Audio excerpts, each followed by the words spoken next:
Hola, yo soy Emanuel Mendoza Ruiz y voy a explicar el problema 2.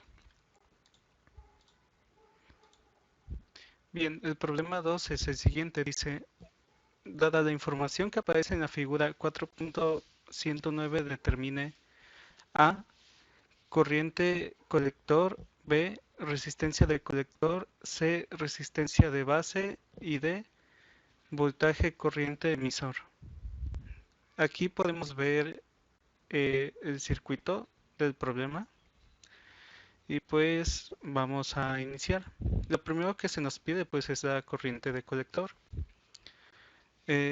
Para la corriente de colector lo que necesitamos es la beta y la corriente de base.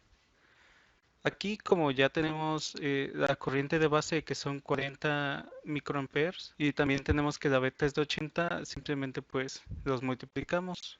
Entonces obtendríamos como resultado de la corriente de colector 3.2 miliamperes. Para el siguiente, que es la resistencia de colector, necesitamos el voltaje de la resistencia y la corriente de colector. Ok, entonces lo que hacemos es lo siguiente. Tomamos el voltaje de la resistencia que sería 12, que vendría desde aquí, desde la fuente, y la corriente de colector, la cual ya tenemos, que es 3.2.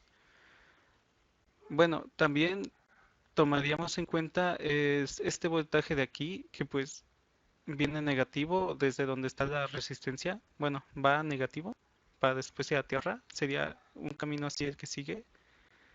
Y pues sería de 12 volts menos 6 volts entre los 3.2 miliamperios de la corriente de colector.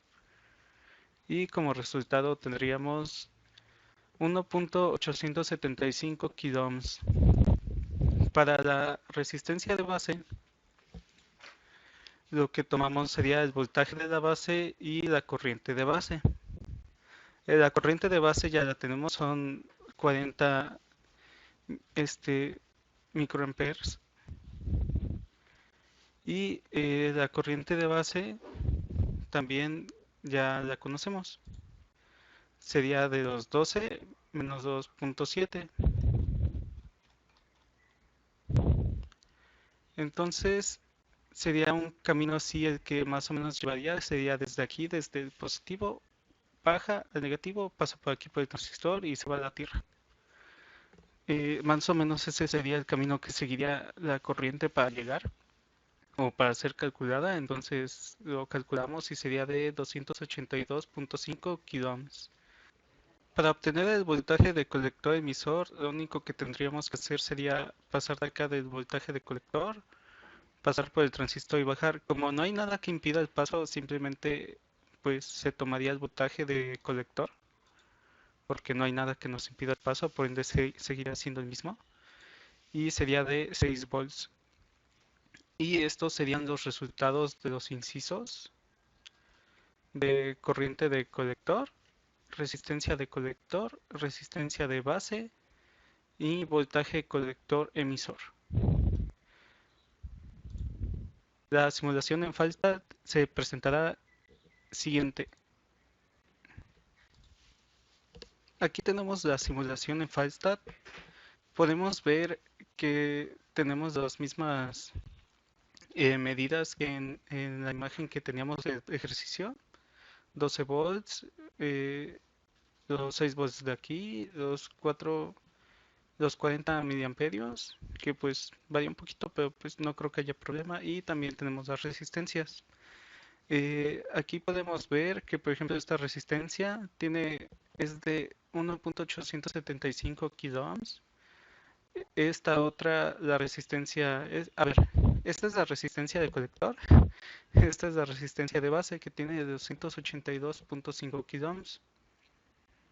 Y también eh, el voltaje colector emisor, ahí se nota, bueno, no sé si se alcanza a ver, que es de perdón, de 6 volts.